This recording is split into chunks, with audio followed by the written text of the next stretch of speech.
not be more excited to have Jamie on with us today. We are going to connect right now to get started. Thanks so much for joining, and let's get it on right now. Happy Monday, you guys. Hello. Hello, how are you, Sydney? Thank you so much for having me. Happy International Women's Day. Happy International Women's Day to you, Jamie. I've got my matching accessory to your book stack right there. And this is like my new favorite bedside read. Totally. Like, congratulations on an incredible book. Oh, thank you so much. It has been a whirlwind launch.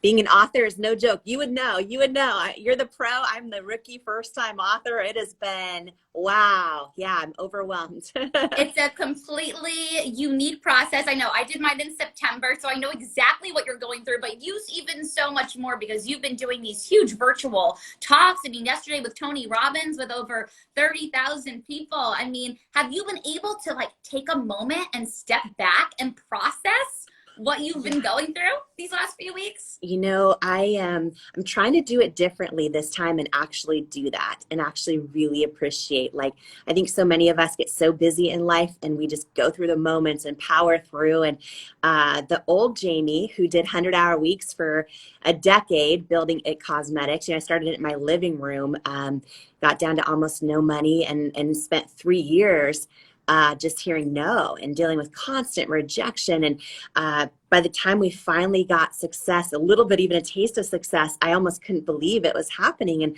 so for a decade, I did 100-hour weeks and just drove the growth of It Cosmetics so hard. And I realized, Sydney, that I one of the things I actually talk about in the book is that I was in a constant state of burnout and almost didn't feel the day. And so being here with you live right now, yeah, it's been a crazy, crazy couple of weeks, but you know, whether it was doing the Tony Robbins, UPW, there was 30,000 people, over 30,000 people live, or being here live with you right now, just being so grateful to be with you in this live experience. I'm trying to feel it, appreciate it more. It's a lesson that I had to learn the hard way. And I talk a lot about that in the book too. So yes, I'm feeling it and appreciating it. Thank you. Thank you for having me also. No, thank you so much for being here and taking the time out of your day. I mean, the part of your story, which I find to just be the most sort of tangible, inspirational, is that you are not just an idea person. You are clearly an executor. And I think that's something that especially the next generation of entrepreneurs, that's probably the number one struggle that I hear. How can we turn our ideas and make them into a reality? So through the advice that you give throughout this book, what would you say are the top tips to being an executor today?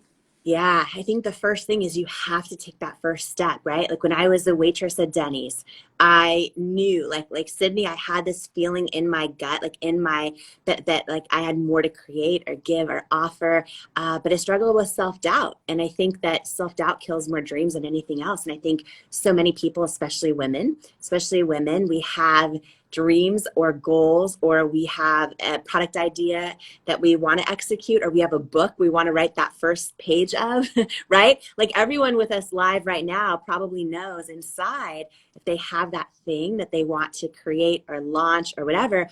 And I feel like the very first step of actually executing is you have to be one of the rare people that's willing to actually start, that's actually going to take that first step and not be embarrassed to fall flat on your face, not be embarrassed that maybe you're going to fail or deal with rejection or not get it right, right? So many people hold ourselves back because we feel like, oh, I'm not ready yet. And one of my good friends, Brendan Burchard, has a quote that I love so much, which says, you know, no matter how small you start something that matters. Yes. And, you know, he talks a lot about how most of us aren't necessarily like doubting the potential we have. We just don't want to deal with the embarrassment of other people seeing us start small or not, or get rejection or any of that. So I think, you know, especially on International Women's Day, this idea that as women, but also as people that have dreams we want to execute, like the first step is just not being afraid to fail and embracing it almost as something that comes with the territory, because a lot of people just see the highlight reel of, oh, like part of why I wrote Believe It is because I hear from so many women every single day on my Instagram who send me messages saying like, oh, I read that you went from waitress to billion-dollar entrepreneur. Did you just get lucky? Or was it easy? Or did It Cosmetics just take off like wildfire? And I realized if we don't share these real stories behind the stories of how for 3 years it was, I didn't know how we were going to keep the lights on, and nobody believed in my dream or my idea in terms of like the beauty retailers and stuff like that. And I think it's just so important to share these real stories so that people feel less alone in their own struggles and their own setbacks. It's the journey. It's the journey, and it's not being afraid to execute and fail. That's the biggest thing, right? And so many women are scared to not do it until they feel completely ready to be able to do it perfectly, and therefore they never do it. They never do it. And so just shifting culture, and especially around women, on not being afraid to do it imperfectly is so important. It's so important to have these conversations. I could not agree more. And speaking of dreaming big, you incorporate quotes throughout this book that are great from a variety of different people. But the first quote in your introductory chapter is from Cinderella. So I'm curious why you chose Cinderella to be that opening moment. I loved it. I'm curious what was going through your mind when you picked Yeah, isn't it wild? So I love quotes. I think that, I talk about how all of us can build our own toolbox of things that we pull from when we get knocked down, or things that maybe are stories or quotes, or like for me, I have this toolbox. It's imaginary in my head. I also keep it in my notes app on my phone and in journals of like stories of underdogs turned triumphant, or quotes that remind me of who I am and what I'm made of. And so I talk a lot about how to do that for yourself in the book as well. But yeah, in the book, believe it, I have quotes ranging from Jay-Z to like Oprah to everyone in between. But I open with a quote from Cinderella that says the greatest risk we can ever take is to be seen as we truly are. Yes. And I think that's so powerful. I think that every one of us, when we're willing to be seen as we truly are and then embrace it, like the good parts, the bad parts, the parts we're embarrassed of, the parts Everything that in between. yeah, that's when we step into our superpowers, when we're willing to embrace who we truly are and show up as that person in our relationships and our friendships, on social media, in the world. So yeah, opening it up with that quote. Did that speak to you when you read it? It did speak to me. I was just like, it's a nostalgic moment that I think most people who are reading can relate to, or even if it's not Cinderella, just that idea of a character whom we might have grown up with. It symbolizes a lot in that journey from where you're starting to where you are now. And you yourself are one of those people. Someone just commented that they have a quote of yours and they put it on their vision board. I mean, you have become that source of inspiration for so many people and that shining star and light. Who are some of the women in your life who have made the biggest lasting impressions on you? I've worked really hard at cultivating and curating a group of women around me. And it's interesting. I think we can all do this. And I think we have to be really mindful of it. So, and here's what I mean by that is a lot of times we end up having the circle around us that looks like the people that were our friends growing up, or our family, or whatever. And then a lot of people end up feeling like, oh, every time you speak your dream out into the world to someone around you, you realize your vibration gets lower, or you realize your self-doubt goes up, right? And one of the things I talk about and Believe It, and then I'll share how I got to this place of women around me that inspire me, is I think that we have to be really aware of this, and we have to be aware of like, oh, wow, maybe my family is amazing, or my friends are amazing, or whatever. I want to keep them in my life. But maybe I need to turn down the volume or take the microphone back from them when it comes to talking about my dreams or my hopes or my career, because they're just seeing it through the lens of their own fear. And they're giving me advice based on their own experiences. And sometimes that advice and the other people's opinions get so loud, we can end up like hearing only that and not hearing ourselves anymore, and it can talk us out of our own truth. And so I talk a lot about how for a lot of people it's important to really pay attention to who's around you in your friendship circles, your family, and then really decide what topics do you hand your own microphone to them on and let them speak into your life about? And it's not like you need to be like, oh, peace out, mom, you always lower my vibe, right? We love our, you know what I mean? But you keep in a boundary. And what I talk about in Believe It is how to curate a group around you that pours into you in life and that lifts you up. And sometimes that group that you build around you doesn't look like the people you were raised around. Maybe it doesn't look like who you were friends with in high school, right? Maybe they, and in my case, I talk about this group of girlfriends around me. They all are so different. I mean, they don't have the same faith. They don't vote the same. They don't love the same. But every one of them has this huge heart to love, and they cheer me on and uplift me and call me out on my BS. And I'm tempted to like talk myself out of, my purpose or, and I talk about how to do that in our lives. So there's a lot of women. I mean, one of my closest friends is Leah Valencia Key, who was raised in the projects in Philly, and then she was homeless as a little girl. And she, always is the person that believes your predicament doesn't determine your destiny. And she's someone, by the way, who just launched her jewelry line, Valencia Key, on QVC, which is broadcast to 100 million homes. So she went from homeless as a little girl to 100 million homes because she is just this light that shines in the world. So she's one of my closest friends. We have almost nothing in common in terms of the types of families we were raised in, or the area of the country we were raised in, or all those things, but we have the same heart. And, on days when somebody says something horrible, or a hater online does something, and I'm tempted to let someone steal my joy, I call her and she does not let me.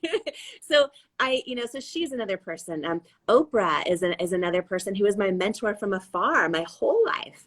And I talk in the book about meeting her for the first time and the mentorship role she plays in my life now. And she blessed the book. She was the first person to read it because I wanted to get her blessing before I would share any of the stuff in there. Otherwise, I never would have. But I think mentors and friends and the people we let speak into our lives, they can be people in our real lives that we curate over time. They can also be people that we maybe just have a mentorship or friendship from afar online. And we just know, like, when people hop on your Instagram lives and all the content you put out there into the world, like, that might be the voice that speaks into someone's soul, that lifts their vibration and makes them believe in themselves again, right? It might be my book for somebody. This is what I think is important, but it all starts with awareness and being like, oh, wait, let me take inventory on who I have around me speaking into my life and what is the impact that it's having on me.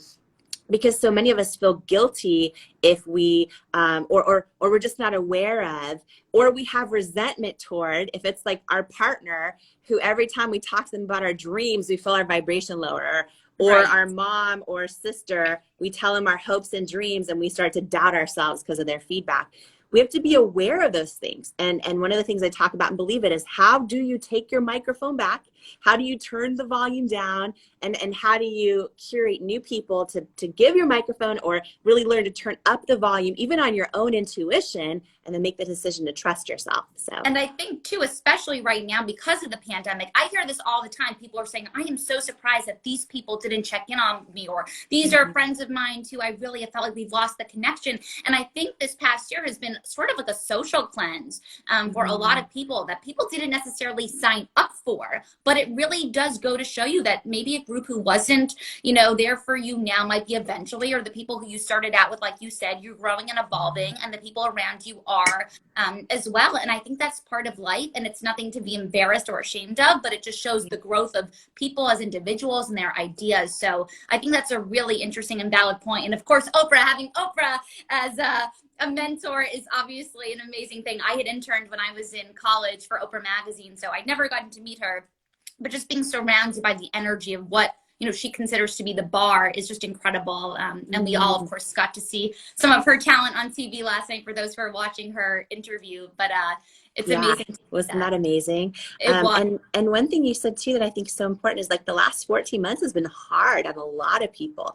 And, and including ourselves, right? A lot of us have had a really tough 14 months. And I think that it's important to even give ourselves grace too. And also just what everyone else is going through. Like you look at how self-doubt's at an all-time high. Like so many people have been having to take on jobs and things that they never wanted to. A lot of people are being homeschooled teachers when they did not want to sign up for. There's so many layers. There's a lot of people having a tough time, with isolation and things like that. So it's been a tough 14 months. And, I think that the most important thing is that, we all have a light inside of us, and a lot of people have been dimming it. A lot of people have forgotten they have a light inside of them. And part of why I wrote Believe It also is like to reignite that light, because I think that it's important that we're like, okay, we're coming out of this tough season now.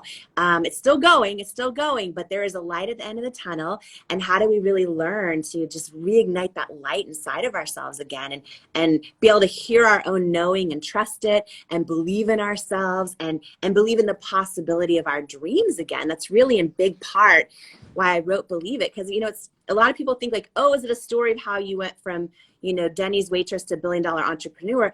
I share all that, but it's really a story of a girl who went from not believing in herself to learning how to believe in herself and how to trust herself, and a girl who went from doubting she's enough to knowing she's enough. So it's really like my own story of overcoming self-doubt, and how, each and every person can too who picks it up. And I think we just need to come together right now, because it's been a tough 14 months. And I want to say thank you to you for all your content and your lives. I think you passed 200 shows, right? Did you pass like 200 shows? We Woo! did. Thank you so much last week. I know, crazy, which is super fun. And it's so great to, be with so many people like yourself. But at the same time, it's like, wait a minute, 200 shows means I've been in this home for 200 days. But I think for all of us, it's about finding that thing that gets us to wake up in the morning and to stay inspired. For me, it's this show. Right now, for you and for so many people, it's this book. So like you're saying, whatever it is, that's what we have to sort of take as the positive right now, because that's all we have. In our last few moments together, Jamie, I thought it'd be fun for us to play a quick game of rapid fire. So whatever answer comes to your mind first, we're going to change it up a bit because you've been doing a lot of interviews. So we got to change it up. Whatever answer comes to your mind first, that's the one that you'll share. Are you ready? I'm ready. Let's do it. By the way, can I say one thing? Yes. I just did the Drew Barrymore show, and I know you had her on here. And didn't Justin Bieber like pop up in the middle of your show?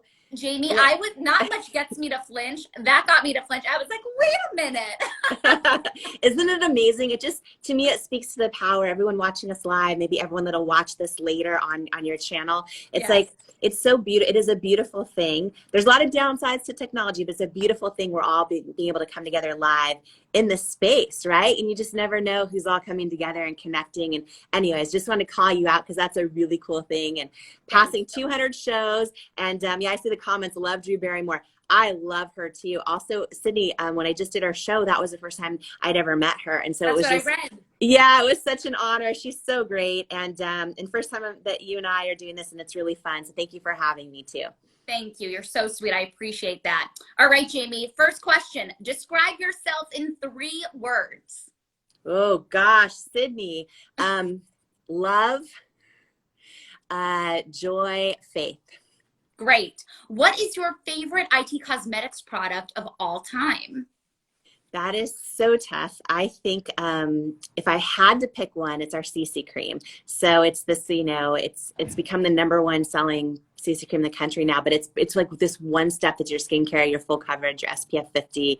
And it was years in the making. And so, but it's life-changing. So I would say a cosmetic CC cream for sure.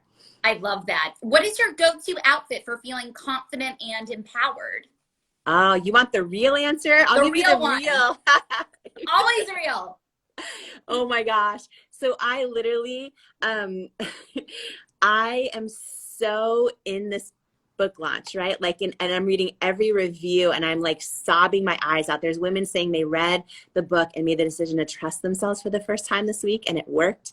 There's like women saying like they started reading the book rooting for me and then by the end they're rooting for themselves. I'm like, ah! So my point is all my heart and soul and energy is going into like the book. And so I've been wearing, no joke, I have over 30 pairs of the same black Lululemon pants and the same black shirt from Peace Love World. I wear that every single day unless I'm, doing an event or doing a live. And I feel like I never even realized, I guess Steve Jobs did the same thing. But it's to like conserve energy, so to be able to pour everything you have into what you're doing. And so that is my real behind the scenes answer. I love that. The authenticity factor is real. Okay, a couple of quick ones. You met Robin Roberts on a plane. It was history from there. How did you guys start talking? Yes, I did. You know what? I believe in life like you get what you give, right? I just believe it. I sat next to her on a plane and I was watching Sydney, every person walk on the plane, flip out over her and wanting to talk to her. And of course, I'm sitting next to her. We'd never met. I really wanted to talk to her too. But I just realized like this flight, it was a flight from New York to Chicago. I was like, this may be the only hour or 2 hours she has to just like, so I didn't talk to her the whole flight, and I literally prayed for her the whole flight that she'd have peace and restoration, all those kind of things. And of course, I'm freaking out sitting next to her. But and then at the very end of the flight, we met, and then in the course of these next few years, I had this feeling in my gut. I just want to share this with everyone to trust themselves. I had a feeling like, oh, she's not going to be someone who you should just go to promote a cosmetics. She's going to be someone who's a dear friend in your life who you really care about.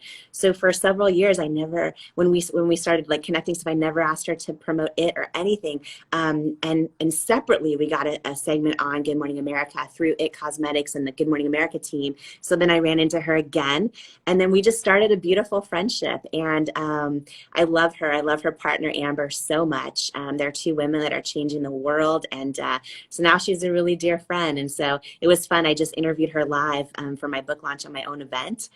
Which was crazy. And she was dropping so much knowledge. She was one of people's favorite, we had 19 live speakers, and she's one of people's favorite speakers on the day. She's so good. Like some of the stuff she shared was so powerful. I love her so much. So anyways, it all started by just that idea of let me give something to someone else. The best way I know how, which was to listen to my gut and just to try to, give her a minute where, because she can't walk anywhere without people loving on her, and rightfully so. She's incredible. I love that story. Last but not least, before you go, Jamie, what is your hidden talent?